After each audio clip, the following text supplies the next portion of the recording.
Bismillahirrahmanirrahim. Assalamualaikum warahmatullahi wabarakatuh. Alhamdulillahi rabbil alamin. Wassalatu wassalamu ala asyrafil anbiya'i wal mursalin wa ala alihi wa sahbihi ajma'in. Amma ba'd. Ikhwatal Islam rahimakumullah. Para peserta kajian fikih yang dirahmati Allah. Pertama-tama kita senantiasa memuji Allah Subhanahu wa taala dan bersyukur kepadanya atas segala limpah rahmat dan hidayahnya sehingga pada malam hari ini kita dapat bersua kembali di ruang Zoom dalam program kajian fikih. Salawat dan salam senantiasa tercurahkan kepada junjungan kita Nabiullah Muhammad sallallahu alaihi wasallam beserta keluarga dan para sahabatnya, para pengikutnya yang tetap setia berpegang teguh kepada sunnah-sunnah beliau dan para sahabatnya hingga hari kiamat kelak. Amin ya rabbal alamin. Ikhwatal Islam rahimakumullah.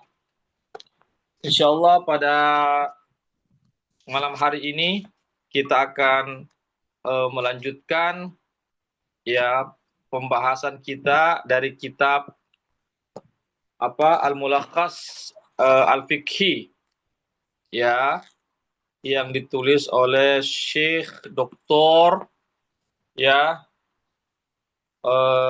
siapa? Ya, Doktor Fauzan hafizahullah taala ya. Doktor Fauzan hafizahullah taala ya,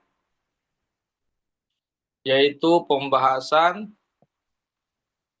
seputar hukum-hukum ya, hukum-hukum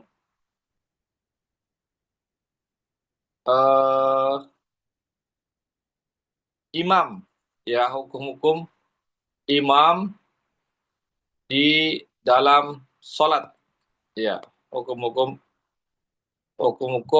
kepemimpinan di dalam sholat ini. Ikhwatul Islam a'azakullah ya.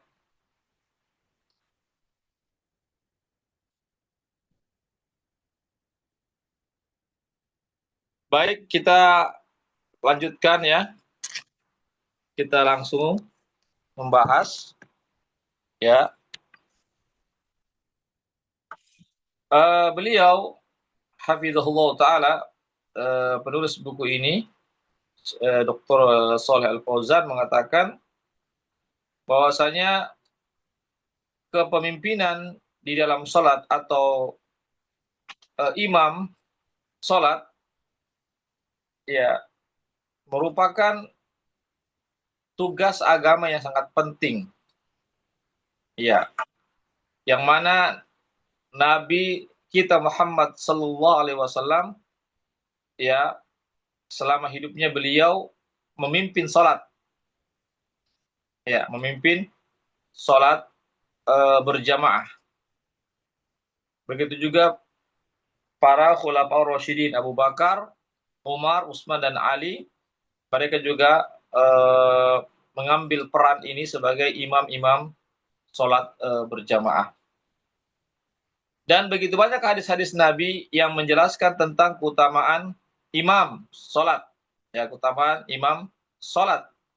Di antaranya adalah hadis Rasulullah sallallahu alaihi wasallam ya yang berbunyi ada 3 golongan atau orang yang berada di atas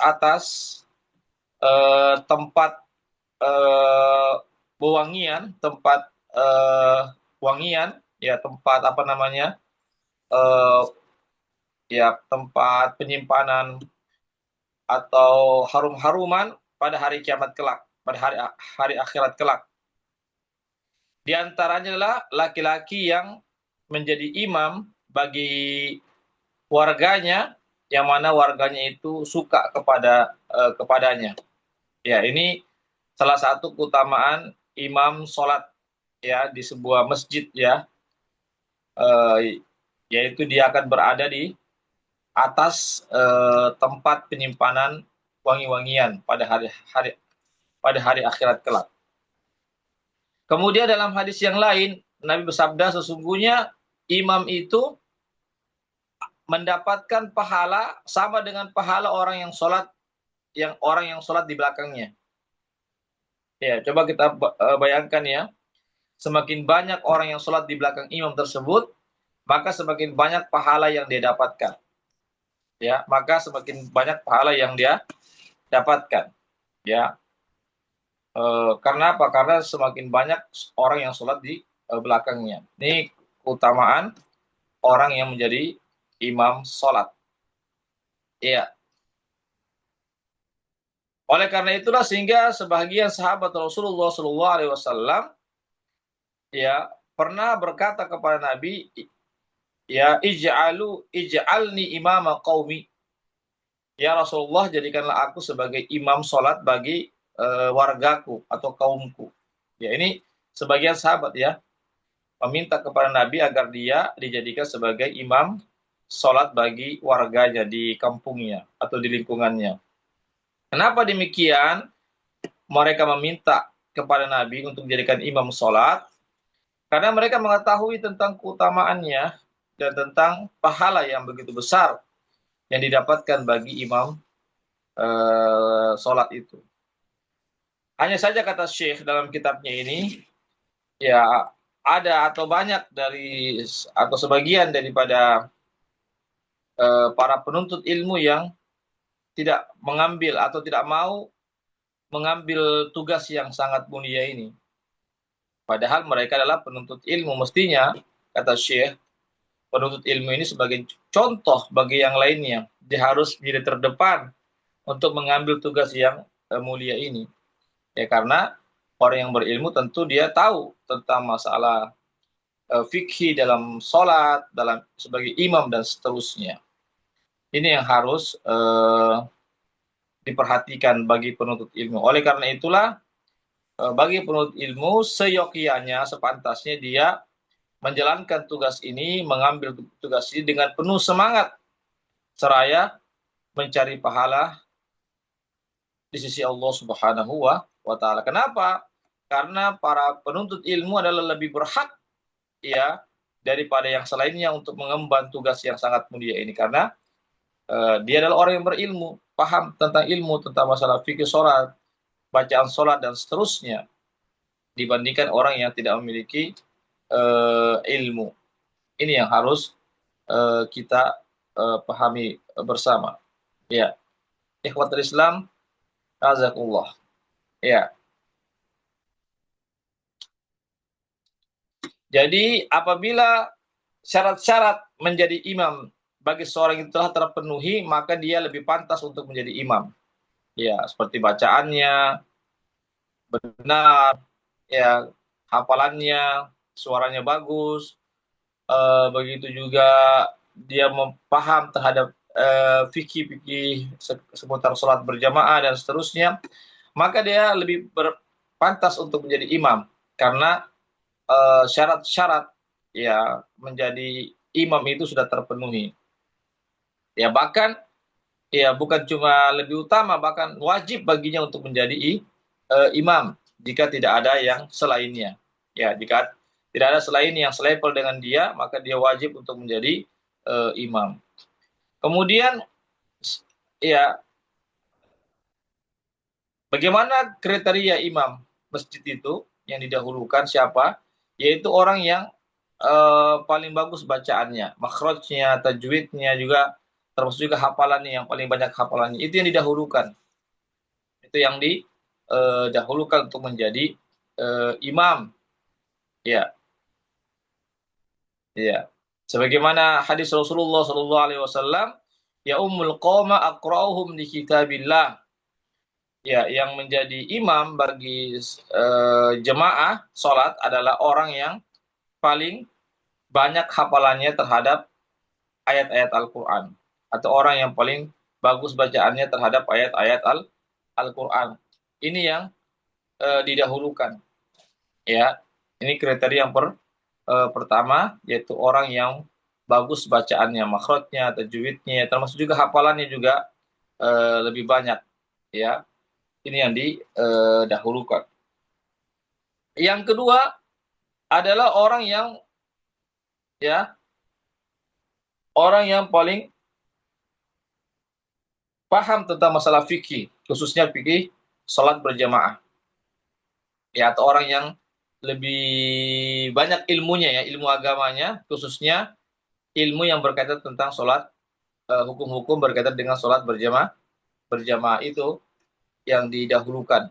Ya, seandainya misalnya sama-sama bagus bacaannya, hafalannya, ya maka dicari lagi kriteria yang kedua, yaitu dari sisi ilmunya. Ya, dari ilmunya, ya jika siapa yang ilmu fikihnya khususnya lebih banyak, ya keilmuannya masalah agama lebih tinggi, maka itu yang didahulukan. Ya, ini ikhwatul Islam sebagaimana hadis Rasulullah sallallahu alaihi wasallam, fa ikanu fil qiraati sawa fa a'lamuhum bisunnah. Dan jika mereka itu sama dalam bacaannya, dalam bacaan Al-Quran sama, itu bagus makhrajnya, tajwidnya, hafalannya sama, indah bacaannya, maka yang didahulukan setelah itu adalah orang yang paling mengetahui tentang masalah sunnah Rasulullah Sallallahu Alaihi Wasallam. Ini orang yang paling banyak mengetahui tentang ilmu agama. Ya, orang yang paling banyak mengetahui tentang ilmu agama, khususnya hal-hal yang berkaitan tentang masalah sholat berjamaah. Ini yang perlu diperhatikan bersama. Kemudian jika sama, bacaannya sama, ya kemudian juga tentang pengetahuan terhadap agama juga sama, maka yang lebih didahulukan adalah orang yang lebih dahulu hijrah. Artinya hijrah dari negeri non-muslim kepada negeri Islam atau negeri kaum muslimin. Ya, itu yang didahulukan. Ya, sebagaimana di zaman Nabi, siapa yang lebih dahulu hijrah dari Mekah ke Madinah, ya, karena pada saat itu Mekah ketika belum ditaklukkan, Mekah masih berada di bawah kekuasaan orang-orang musyrik, orang-orang kafir, maka siapa saja sahabat yang lebih dahulu berhijrah ke Madinah, maka dia lebih didahulukan untuk menjadi imam jika sama dalam bacaannya, sama dalam masalah keilmuannya, maka didahulukan siapa yang lebih dulu berhijrah dari negeri kafir menuju negeri Islam. Ya, ini ikhwatul Islam, a'azakullah. Kemudian jika mereka tetap sama, ya sama juga artinya sama-sama hijrah begitu, bacaannya sama, kemudian ilmunya sama, kemudian sama-sama juga hijrah ya ke negeri Muslim, ke negeri Islam, maka yang lebih dahulukan untuk menjadi imam sholat adalah orang yang lebih tua umurnya, lebih senior umurnya.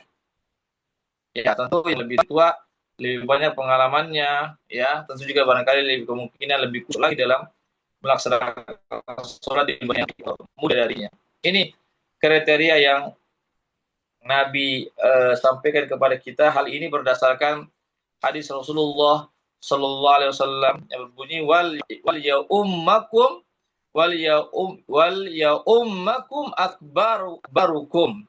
Maka hendaklah yang mengimami kalian dalam salat adalah orang yang lebih tua usianya.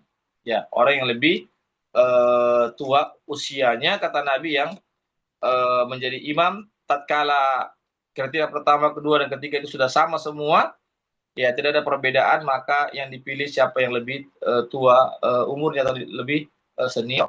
Ya, ini kekuatan Islam, azakumullah, yang perlu kita ketahui bersama. Ya, saya akan bacakan dalilnya secara lengkap ya tentang urutan-urutan ini, empat tadi itu, ya urutannya, yaitu berdasarkan hadis Rasulullah SAW, ya umul qawma aqrahum li kitabillah, yang menjadi imam bagi jamaahnya atau bagi kaumnya adalah orang yang paling banyak hafal terhadap Al-Quran, termasuk orang yang lebih baik bacaannya, tajwid dan makhrajnya tentunya.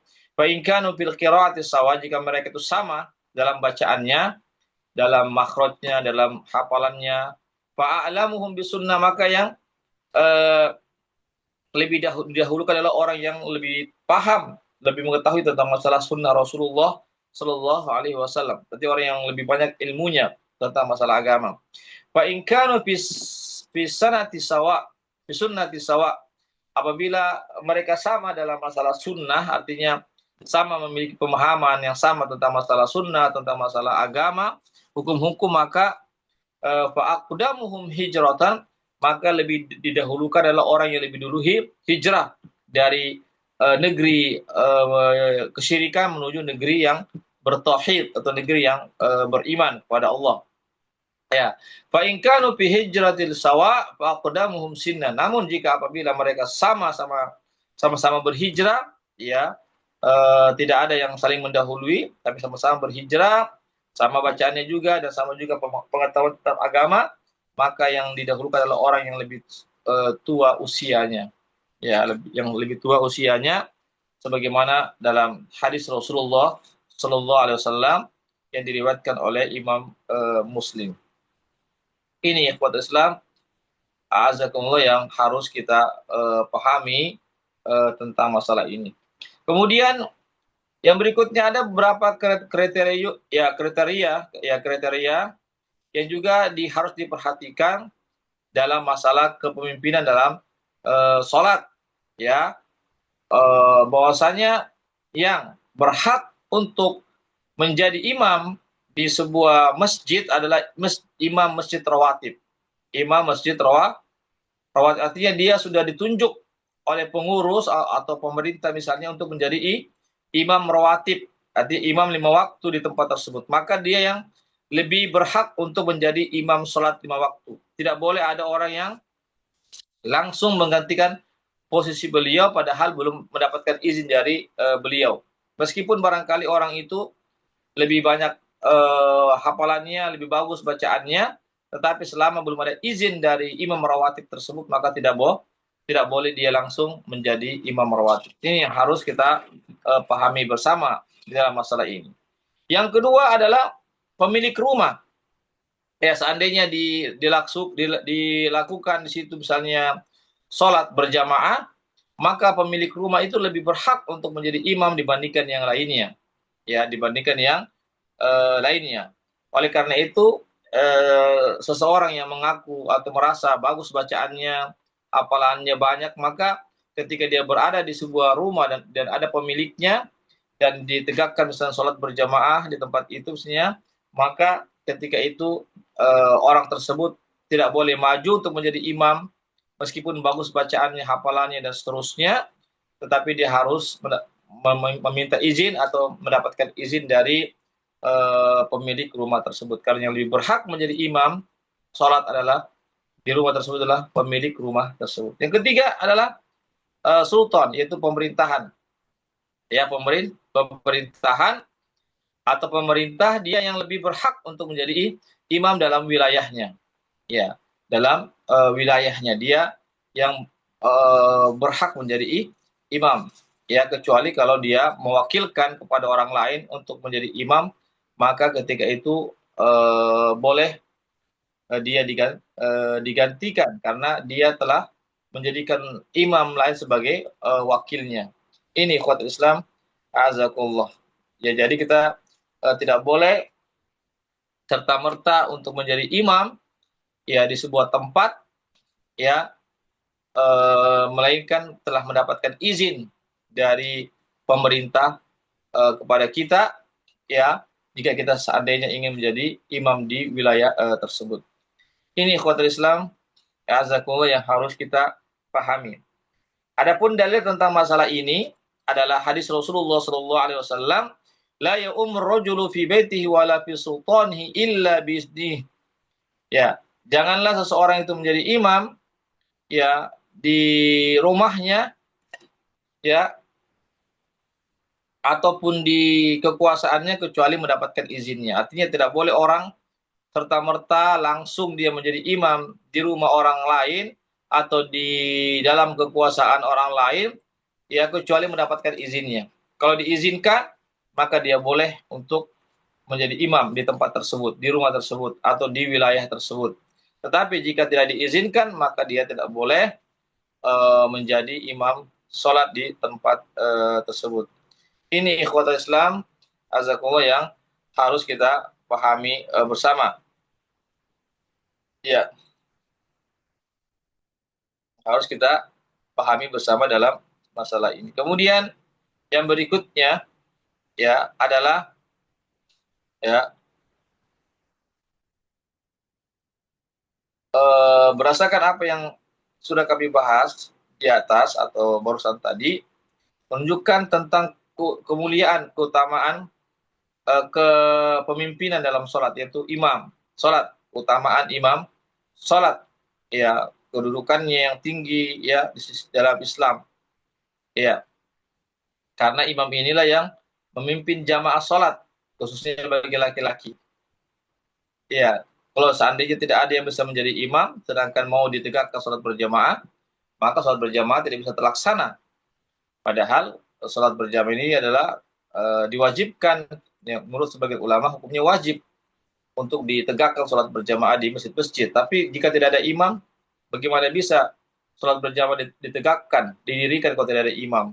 Makanya di sini imam sholat itu sangat tinggi kedudukannya dan sangat besar pahalanya di sisi Allah Subhanahu wa taala. Ya. Yang berikutnya juga imam ini dalam sholat sebenarnya dia qudwah. Dia contoh ya. Contoh ya bagi jemaah yang lainnya. Oleh karena itu gerakan-gerakan imam itu dicontoh oleh makmum. Sujudnya, ketika imam sujud dia sujud, ketika ruku dia ruku dan seterusnya. Ya, jadi imam itu bukan cuma sekedar dia menjalankan ibadah sholat, tapi dia menjadi qudwah, contoh bagi yang lainnya. Ini ikhwatul Islam, azakumullah. Jadi sekali lagi, dengan adanya imam ditunjuk oleh pemerintah ataupun oleh orang per orang atau satu organisasi menunjuk imam sholat lima waktu sebagai imam rawatib, maka ini menunjukkan bahwasanya masjid itu harus dimakmurkan, karena tidak mungkin sholat berjamaah ditegakkan meskipun imamnya bagus bacaannya kalau tidak ada jamaahnya juga. Jadi harus berbarengan. Ya, imamnya kita pilih dengan imam yang bagus menjadi imam. Yang kedua juga jamaahnya juga harus memberikan perhatian terhadap sholat berjamaah. Dan jika ini berpadu antara imam yang bagus bacaannya, kemudian ilmunya dan seterusnya berpadu dengan masyarakat yang menghidupkan masjid dengan sholat berjamaah, maka disitulah imam ya akan mendapatkan kemuliaan yang sangat besar. Begitu juga jemaah juga mendapatkan pahala yang sangat besar di sisi Allah Subhanahu wa taala. Ini yang harus kita pahami dalam masalah ini.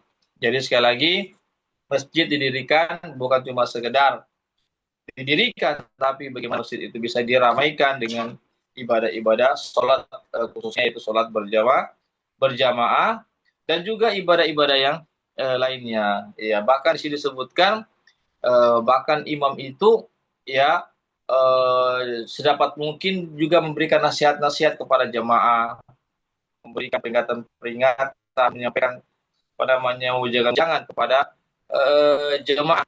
Karena apa? Karena imam itu pada hakikatnya seorang dai, ya seorang dai yang mengumpulkan antara ucapan dan perbuatan. Ucapan itu mengajak manusia untuk berjamaah, perbuatannya dia mencontohkan untuk sholat berjamaah. Ini ikhwatul Islam azakumullah yang harus kita paham bersama. Ya, semoga pembahasan tentang masalah kepemimpinan atau imam dalam sholat ini bisa kita pahami bersama. Demikian apa yang bisa kami sampaikan. Ya, sebelum saya tutup, kalau ada yang bertanya dipersilakan. Ada yang bertanya tentang masalah imam sholat berjamaah? Baik, kalau tidak ada, mudah-mudahan bisa dipahami dan diamalkan khususnya bagi yang memiliki amanah sebagai imam atau calon imam masjid. Demikianlah apa yang bisa kami sampaikan. Mohon maaf atas segala kekurangannya. Wabillahi taufik. Wassalamualaikum warahmatullahi wabarakatuh.